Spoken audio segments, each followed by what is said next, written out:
తండేల్ మూవీలో ప్రతి ఒక్క సీన్ కూడా ఎంత న్యాచురల్గా ఉందంటే నిజంగా అక్కడ మనం ఉన్నామా అనే థాట్ ప్రతి ఒక్క ఆడియన్స్కి వెళ్ళిపోతుంది.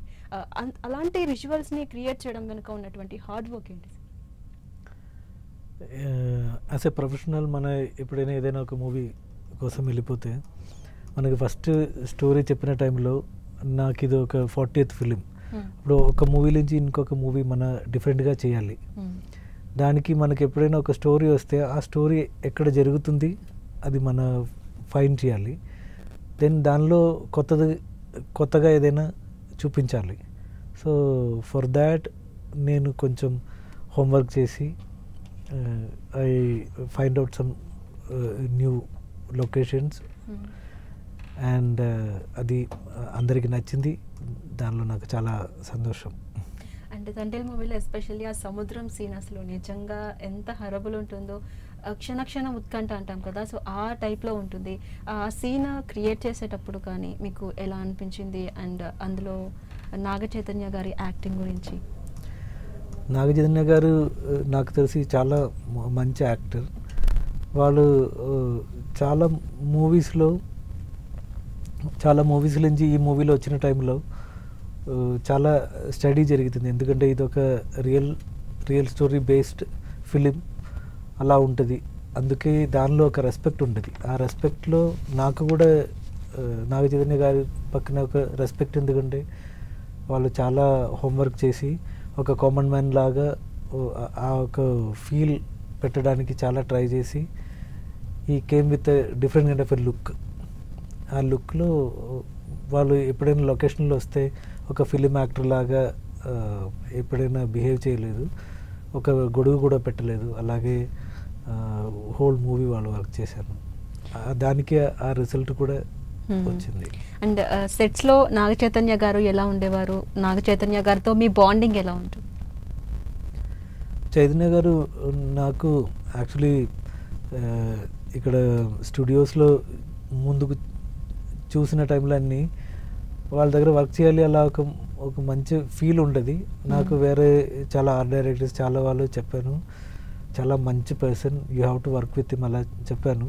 పక్కన ఉన్న టైంలో కూడా నేను ఐ వాస్ థింకింగ్ లైక్ చాలా వాళ్ళు ఐ విల్ ఇంట్రడ్యూస్ యూ అలా చెప్తే వద్దు, టైం వస్తే it will happen, let it happen అలాగే చెప్పాను. నాగార్జున సార్ దగ్గర నేను ఒక మూవీ చేసిన టైంలో అప్పుడు నాగార్జున సార్ నాకు చాలా క్లోజ్. నాగార్జున గారు దేవదాస్ మూవీ చేసిన టైంలో. తర్వాత ఈ మూవీ వచ్చినది ఒక పెద్ద అదృష్టం లాగా ఉంటుంది.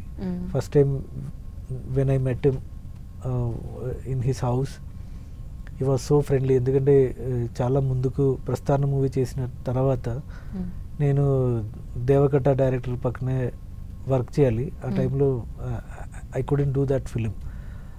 అప్పుడు షూటింగ్ లొకేషన్ నుంచి కాల్ చేసి నా దగ్గర మాట్లాడింది, Shyam sir I want to work with you, we should work together అలా చెప్పి చాలా ఇయర్స్ తర్వాత ఈ మూవీలో అది జరిగింది. So when we met first time only we're like we know each other so well. And ఎప్పుడైనా నాకు కూడా ఎవరైనా ఒక చాలా డెడికేషన్లో ఉన్న ఒక పర్సన్ చూస్తే నాకు కూడా చాలా ఇష్టం. ఎందుకంటే నేను కూడా అలాగే ఒక పర్సన్. నేను సినిమా అంటే నాకు పిచ్చి, నాకు ఇది ఒక ప్రొఫెషన్ లాగా లేదు, ఇది ఒక హాబీ లాగా. అందుకే అలా ఉన్న పీపుల్ కూడా లైఫ్లో వస్తే will be more than happy. Definitely. And Thandel మూవీలో అన్ని సీన్స్ అయితే ఒక ఎత్తు, బేసిక్గా సముద్రం సీన్ అయితే ఒక ఎత్తు. ఈ సముద్రం సీన్ చేసేటప్పుడు నిజంగానే సముద్రంలోకి వెళ్ళి చేయడం అండ్ సమ్ ఇన్సిడెంట్ ఏదో అయిందని చెప్పి టాక్ నడిచింది, నిజమే అంటారా? మీరేం చెప్తారు? అవును, యాక్చువల్లీ మన లొకేషన్ చూడడానికి వెళ్ళిపోయిన టైంలో బోట్ ఇన్సైడ్ సీలో రాక్లో ఏదో పడి హోల్ అయ్యి బోట్ వాజ్ ఫాలింగ్ డౌన్. అలా ఒక సిచ్యువేషన్ జరిగింది. అది షూటింగ్ లొకేషన్ లేదు, బిఫోర్ షూట్ లొకేషన్ చూడడానికి వెళ్ళిపోయిన టైంలో. That was tough time. వివర్ మన అప్పుడు హెల్ప్ కోసం ఎవరైనా హ్యాండ్ చూపించి హెల్ప్ ఎలా చెప్తే వాళ్ళు ఏదో టూరిస్ట్ వస్తుంది చెప్పి they will also say bye and they will go. అలా ఒక సిచ్యువేషన్లో వేరే బోట్ వచ్చి మన హెల్ప్ చేసి రిటర్న్ వచ్చింది. That was little harder for us. వేరే చూస్తే ఒక ఫైట్ సీక్వెన్స్ మన సీలో షూట్ చేశాను. అప్పుడు around 10 days we are in the sea. నాకు ఎంత డేస్ అది మర్చిపోయింది. కానీ సీలో నార్మల్గా ఒక బోట్ స్టాండింగ్లో ఉంటే కూడా అది ఇలా ఇలా ఇలా అవుతుంది కదా. సో స్టాండింగ్ కూడా చాలా కష్టం. కానీ 5 days నుంచి అందరూ చాలా హార్డ్ వర్క్ చేసి ఈవెన్ ఒక కెమెరా హోల్డింగ్ కూడా చాలా కష్టం. అవును. అప్పుడు I was only telling them let's shoot in the sea. ఎందుకంటే ఇంకా కొంచెం న్యాచురల్గా ఉండదు. లేదంటే మన సెట్ పెడితే మన బాడీ లాంగ్వేజ్ ఏమీ రాదు. సో మెయిన్ కష్టం ఏంటంటే మన లైట్ చూసి మనం షూట్ చేయాలి. మార్నింగ్లో ఇటుపక్క నుంచి లైట్ వస్తే ఈ ఆఫ్టర్నూన్లో టాప్ ఉంటుంది, వేరే సైడ్లో ఉంటుంది. సో లైట్ చూసి మన బోట్ వెళ్ళిపోతే మనం ఎక్కడ వెళ్ళిపోతుంది మనకు తెలీదు. ఈవినింగ్ అయితే మన ఎక్కడే ఉంటుంది.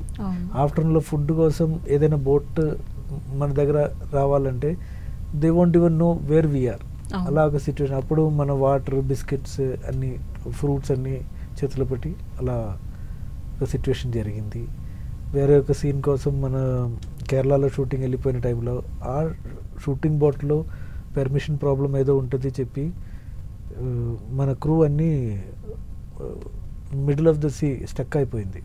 తర్వాత బన్నివాసు గారు అందరూ అక్కడ వెయిట్ చేసి మాట్లాడి we came in the evening. So from morning till evening I was not having any food and water. అలా ఒక సిచ్యువేషన్ కూడా జరిగింది. సో మొత్తానికి అందరూ కమ్యూనికేట్ అయ్యి ఒక అండర్స్టాండింగ్తో ఉన్నారు కాబట్టి ఇంత మంచి అవుట్పుట్ రాగలిగింది. సరే